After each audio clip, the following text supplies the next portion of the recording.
Entonces, desde mi punto de vista, la operación Caballo de Troya ya se dio.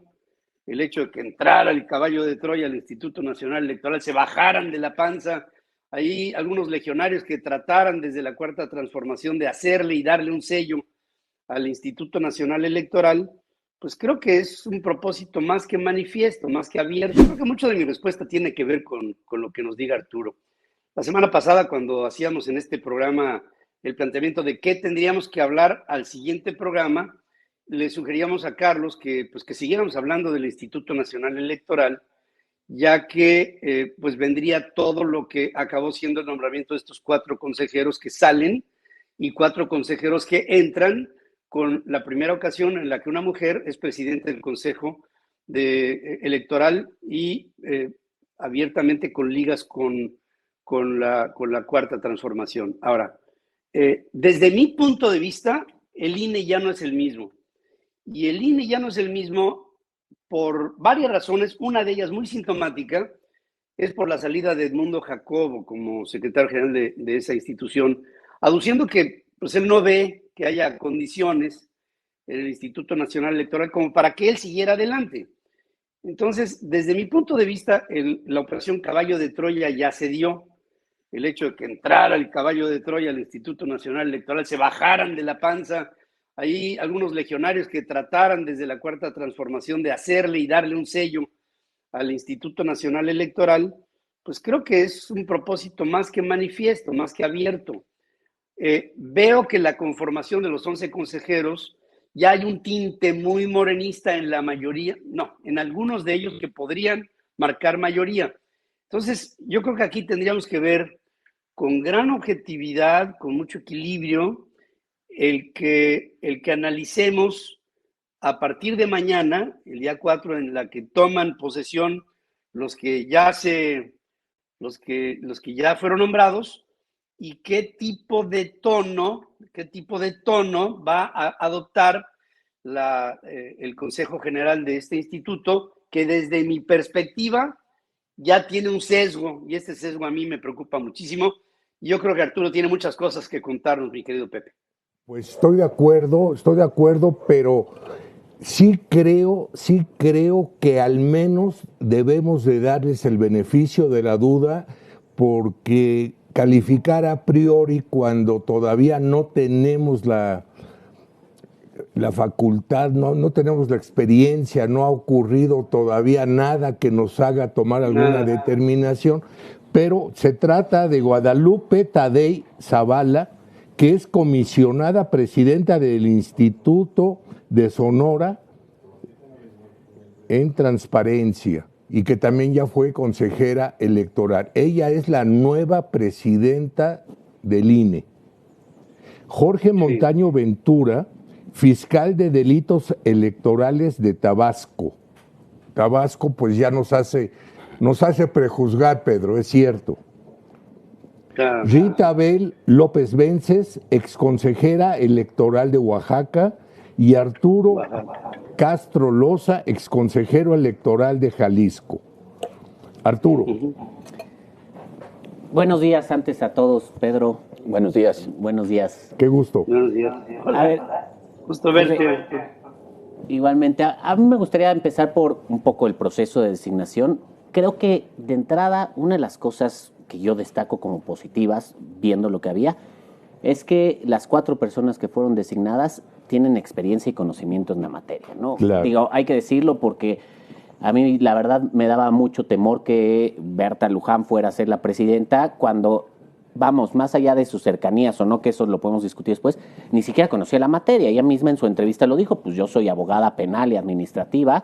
Entonces, llegar a una institución del tamaño del INE, con los retos que trae el INE a 4 meses del inicio del proceso electoral, alguien que ni siquiera sabe, o sea, porque pues hay que llegar a domar al monstruo, y si ni siquiera sabes de qué idioma habla el monstruo, pues está difícil. Entonces creo que eso es bastante bueno. Luego, a partir de ahí, también creo que hay que ser un poco realistas en estos procesos. No íbamos a volver a ver a alguien del perfil de Lorenzo o del perfil de Ciro Murayama. Y no tanto por su conocimiento, su capacidad, sino por la personalidad, la fuerza con la que Lorenzo ha defendido la institución, con la que se planta frente al gobierno y a los partidos políticos, porque pues ya sabemos que eso les incomoda. Y yo creo que no solo le incomoda al gobierno y a Morena, yo creo que le incomoda en general a todos los partidos políticos alguien tan fuerte en el INE, ¿no? Entonces, creo que sí iban a buscar, digamos, un perfil diferente al de Lorenzo en ese sentido. Ahora, creo que una buena noticia es que la presidenta Guadalupe Tadei tiene mucha experiencia. O sea, Guadalupe Tadei fue parte de la estructura desconcentrada del INE, esta estructura que con la reforma del Plan B desapareció, pero ella fue parte y lleva más de 20 años en los temas electorales. Ella fue presidenta del Instituto Electoral de Sonora, la designaron en 2014 el Consejo Electoral de Lorenzo Córdoba, ¿no? Entonces, conoce la materia, conoce lo que es dirigir una institución, conoce lo que es organizar elecciones y además, digamos, en su momento los propios consejeros que hoy salen le dieron un voto de confianza, ¿no? A ella le tocó implementar la reforma de 2014 en Sonora, entonces creo que eso le da el beneficio de la duda. Algo muy importante que creo que es lo que señala Pedro es, vamos a ver con estos primeros nombramientos que haga, ahí sí vamos a ver qué tanto va a mostrar independencia y qué tanto va a defender la autonomía. Yo creo que el tema de que Edmundo Jacobo y todos los directores renunciaran fue como un gesto de Lorenzo de decir, le voy a dejar la casa limpia a quien llegue para que nombre a su equipo de confianza y cercano, ¿no? Y mejor se van antes de que los vayan. Exacto, y también para, pues, digamos, darle más... No, porque puede ser que la presidenta llegue y les pida que regresen y les diga que los ratifiquen, digamos, es como poner la renuncia sobre la mesa y decir, ya ellos querrán, si se quedan con la nueva presidenta o no, pero ahí vamos a ver. Sí es importantísimo que la presidenta en estos nombramientos, la Secretaría Ejecutiva y todas las direcciones que tiene que nombrar, vamos a ver qué perfiles nombra.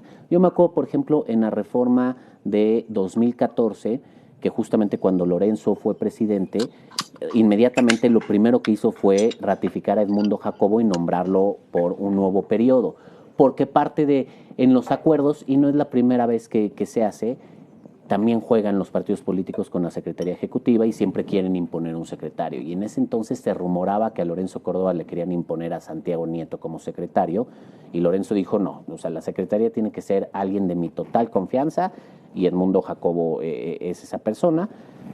Vamos a ver ahora qué hacen con... ¿Y qué opinas sobre el método de insaculación? Híjole. Es como una tómbola. A ver, sí, es como que tienes varias novias y no te decides y me caso con eso. Como en Kermés. Como en Kermés.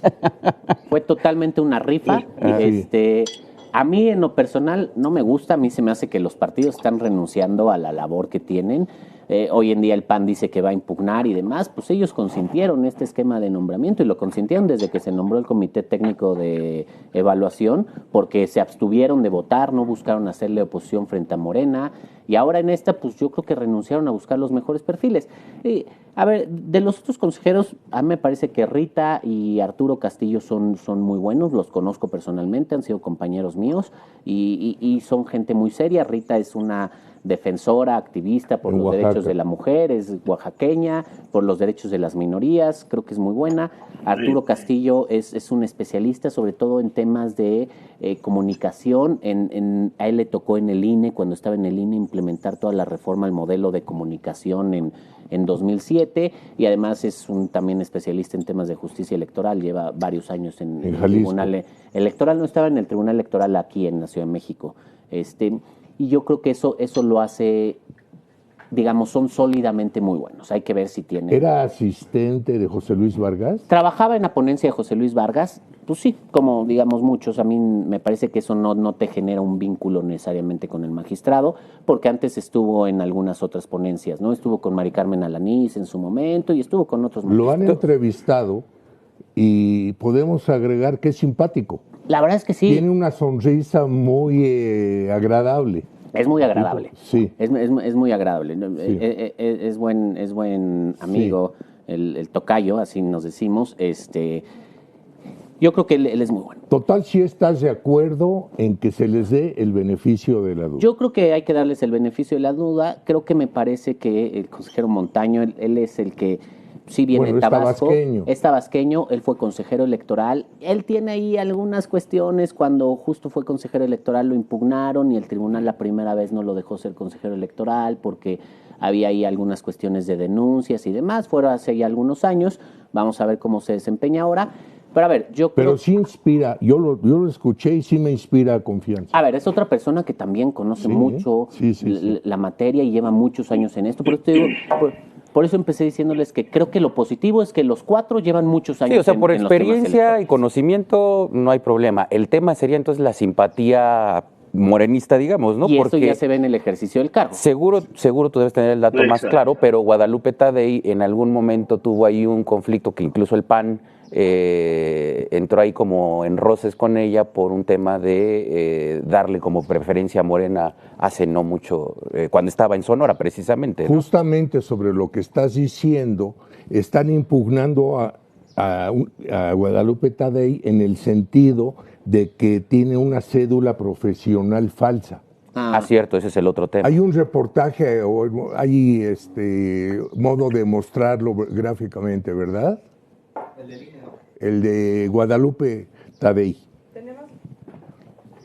Si lo tenemos, el cédula profesional falsa. Bueno, pero esto es ¿sí es verdad? A ver, Arturo, o no. O sea, lo que yo he visto es que su cédula profesional no está registrada en la Secretaría de Educación Pública, que es donde se registra. El título sí lo tiene. Y lo que se exige para ser consejera electoral es tener título, no tener cédula profesional. A ver, a veces te da el título de la universidad y tú tienes que hacer el trámite para sacar la cédula profesional. O sea, y a lo que mejor aunque no sea lo hizo, el caso, se están agarrando de algo que no es sustancial. Exacto. Pero como que a veces le buscas tres pies al gato para ver por dónde descalificas a alguien.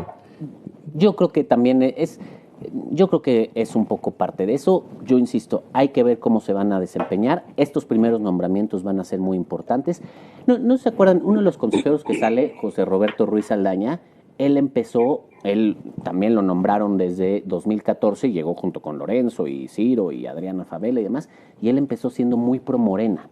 Él era muy, muy a favor de Morena.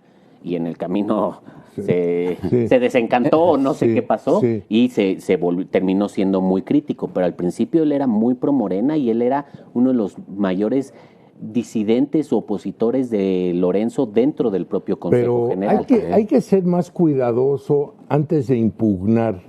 No por el sentido de que no estés a favor de alguien, puedes mostrar una fotografía en la que dices que ahí está la familia Tadei y sucede que no es Guadalupe Tadei la que está en la foto, sino es su mamá. Claro. Entonces, es contraproducente. Yo creo que a ninguno de los partidos les conviene tener un Consejo General del INE deslegitimado. A ninguno. Porque al final es el árbitro. Y pase lo que pase en 2024, pues justamente vamos a poner que en 2024 gana la oposición. Estas descalificaciones que hoy está haciendo la oposición las va a tomar el gobierno y va a decir es que no es una elección confiable porque ustedes mismos ya lo señalaron, es un consejo parcial. Claro. Entonces, yo insisto, creo que la designación, a ver, hay que ser también en este sentido que podíamos esperar, ¿no? Todos los partidos siempre buscan jalar agua para su molino en estos nombramientos, siempre, ¿no? En su momento lo hizo el PRI, y en su momento lo hizo el PAN, y antes lo hizo el PRI otra vez, todos. Morena era lógico que iba a buscar jalar agua para su molino. Creo que la oposición aquí es donde tenía el deber de digamos, ser mucho más firmes en el proceso de selección, pero creo que al final son personas, al menos, que conocen la materia, que han estado en el medio, tienen sus pros, sus contras, pero que creo que garantizan que el Consejo General siga teniendo ciertos equilibrios y no hay que olvidarnos que, pues bueno. O sea, que en síntesis se presta a menor suspicacia el hecho de que no haya sido Berta María Luján la electa. Totalmente. O sea, creo que en eso ya ganamos muchísimo, ¿no? Okay. En eso ya ganamos muchísimo, porque nuevamente con Berta María hubiera sido el tema de 90% honestidad y 10% conocimientos. Aquí hubiera sido lealtad, ¿no? 100% honestidad o lealtad más bien, ¿no? 90% lealtad y 0% todo lo demás porque no sabía. Y creo que también inclusive del mismo otro de los aspirantes, Netzalí Sandoval, que aunque él sí tiene ciertos conocimientos en la materia, pero creo que también era otra persona que tenía una clara lealtad hacia el movimiento. Pero qué gran oportunidad histórica el poder entrar al INE y mostrarse imparcial y llevar las próximas, que ya son próximas elecciones en Coahuila y en el Estado de México, mostrando que antes que nada está la institución. ¿Estás de acuerdo, Pedro? Sí, yo escucho con mucha atención lo que nos dice Arturo y pienso que debemos de tener también como telón de fondo para que la sociedad sobre todo no se descuide. Como telón de fondo tenemos una clara agresión que el Instituto Nacional Electoral recibió del presidente de la República. O sea, olvídense que es Andrés Manuel López Obrador, es el presidente de todos los mexicanos. Primero, con la idea de quitarle presupuesto al Instituto Nacional Electoral para quitarle direcciones, argumentando que era muy caro, argumentando los salarios de los consejeros electorales, desacreditando al Consejo Electoral que estaba en ese momento vigente y después echando a andar un plan B, que era un plan que abiertamente, a palabras del secretario de Gobernación, destazaba al Instituto Nacional Electoral y que afortunadamente viene una suspensión definitiva que será discutida ante el Pleno en la Suprema Corte de Justicia de la Nación, decretada por el ministro oponente, el señor Javier Lainez Potisek. Pero la intención del presidente de la República no es nueva. Quedarse con instituciones, cada vez acumular mayor poder y la joya de la corona, que era quedarse con la institución electoral, se ponen una serie de planteamientos para nombrar a 4 quintetas que después el PAN reclama la manera en la que estas formas se llevaron hasta la insaculación y creo que no a priori, sino a posteriori los partidos políticos reaccionan y pienso que la idea de mantener al INE como neutral pierde un poco el paso cuando se nombran a los consejeros. A mí me da una inquietud el que Guadalupe sea la consejero presidente, porque pudiera haber ahí, le gusta el béisbol al presidente, una bola ensalivada, ¿no? Una curva ahí que a lo mejor no vamos a, seguramente no vamos a ver hasta que sea el desempeño de las elecciones. Y ahí veremos cómo es que funciona el INE, que tiene una enorme complejidad, tanto para las elecciones de este 2023 y por supuesto para las del 24. Pero aquí quedan algunas cosas en la cabeza que rubrico nada más con 2 asuntos. Una, se organizan convocatorias ciudadanas para que la gente se vuelque en las calles a defender al INE. Primero el 13 de noviembre del año pasado, después el 26 de febrero. Millones de mexicanos se manifestaron, nos manifestamos. Yo me imagino que si nos manifestamos para defender a la institución, es porque la institución estaba atacada, porque percibimos como sociedad que estaba atacada. Salimos, dijimos, el INE no se toca. Personalmente pienso que sí se tocó. La democracia se defiende.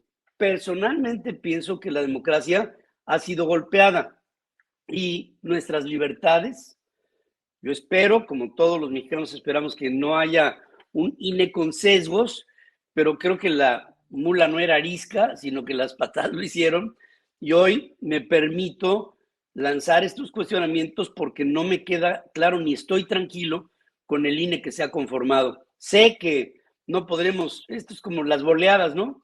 No podemos decir nada hasta que el bolero empiece a dar grasa, pero por lo pronto lo que veo es un INE que ya no me da el mismo sentimiento, vamos a no descalificar, no me da el mismo sentimiento que me daba el INE de Lorenzo u otros que le precedieron en el Instituto Federal o en sus modificaciones electorales. Me da inquietud ver lo que está pasando de cara al 24 y por eso es que la sociedad mexicana no es por nada, hoy está tan advertida y tan al pendiente de lo que pasa en esa institución.